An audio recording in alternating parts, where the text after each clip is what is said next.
Pernahkah kamu merasa seperti sudah mencoba segalanya, tapi ekonomi tetap terasa jalan di tempat? Gaji habis sebelum akhir bulan. Usaha yang dirintis belum juga membuahkan hasil. Rasanya seperti semua pintu tertutup rapat. Tapi sebelum kamu menyerah, ada satu hal penting yang mungkin selama ini kita lewatkan. Kita hidup di masa di mana harga kebutuhan terus naik, sementara penghasilan sering kali stagnan. Banyak orang bekerja lebih keras dari sebelumnya, tapi tetap merasa hasilnya tidak sebanding. Ini bukan cerita 1-2 orang saja, ini kenyataan yang dirasakan banyak keluarga di sekitar kita. Yang membuat kesulitan ekonomi terasa berat bukan hanya soal angka di dompet, tapi soal harapan yang mulai pudar. Kita mulai bertanya, apakah usaha yang kita lakukan ini benar-benar akan membuahkan hasil? Di titik inilah banyak orang mulai kehilangan arah, bahkan kehilangan keyakinan. Dalam pandangan Islam, rezeki setiap manusia sudah diatur oleh Allah sejak sebelum ia dilahirkan. Ini bukan berarti kita boleh diam dan pasrah tanpa usaha, tapi ini adalah pengingat bahwa hasil akhir dari setiap usaha kita bukan sepenuhnya di tangan kita. Kita hanya diminta untuk berusaha semaksimal mungkin, sementara hasilnya adalah urusan Allah. Memahami ini membuat hati menjadi lebih tenang, karena kita tidak lagi memikul beban seolah semuanya bergantung pada diri sendiri. Percaya bahwa rezeki sudah diatur bukan berarti kita berhenti berusaha.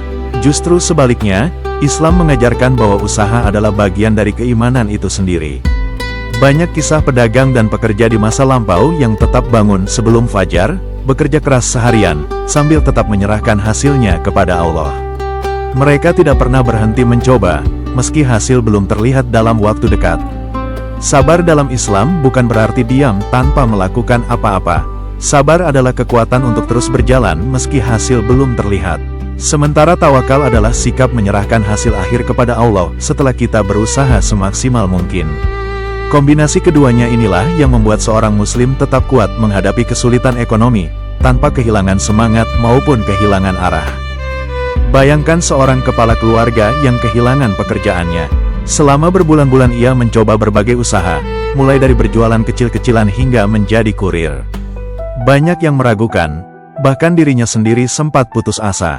Tapi ia terus berusaha sambil menjaga sholat dan doanya. Perlahan, usahanya berkembang, satu pelanggan bertambah menjadi puluhan, hingga akhirnya ia mampu membuka usaha yang lebih stabil. Bukan karena keberuntungan semata, tapi karena ia tidak pernah berhenti berusaha dan tidak pernah kehilangan keyakinan. Salah satu hal yang paling sulit dilakukan saat ekonomi sedang sulit adalah tetap bersyukur. Tapi justru disinilah letak ujiannya. Syukur bukan berarti kita berpura-pura semua baik-baik saja, tapi tetap mengakui bahwa masih ada nikmat yang tersisa, kesehatan, keluarga, dan kesempatan untuk mencoba lagi esok hari. Rasa syukur inilah yang menjaga hati agar tidak tenggelam dalam keputusasaan.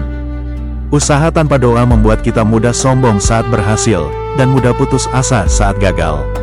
Sementara doa tanpa usaha hanyalah angan-angan. Keduanya harus berjalan beriringan. Setiap langkah usaha yang kita lakukan, iringi dengan doa. Dan setiap doa yang kita panjatkan, iringi dengan usaha nyata. Disitulah letak keseimbangan yang diajarkan dalam Islam. Jika hari ini kamu sedang merasa ekonomi begitu berat, ingatlah bahwa kesulitan ini bukan akhir dari segalanya. Ini adalah proses yang sedang membentukmu menjadi lebih kuat, lebih sabar, dan lebih dekat dengan Allah. Teruslah berusaha. Jangan pernah berhenti berdoa, dan percayalah bahwa selalu ada jalan keluar untuk setiap kesulitan, meskipun kita belum bisa melihatnya sekarang. Kalau video ini bermanfaat buatmu, jangan lupa like dan bagikan ke orang lain yang mungkin sedang membutuhkannya. Subscribe channel ini supaya kamu tidak ketinggalan pengingat-pengingat lainnya. Terima kasih sudah menonton, dan semoga kita semua dimudahkan rezekinya.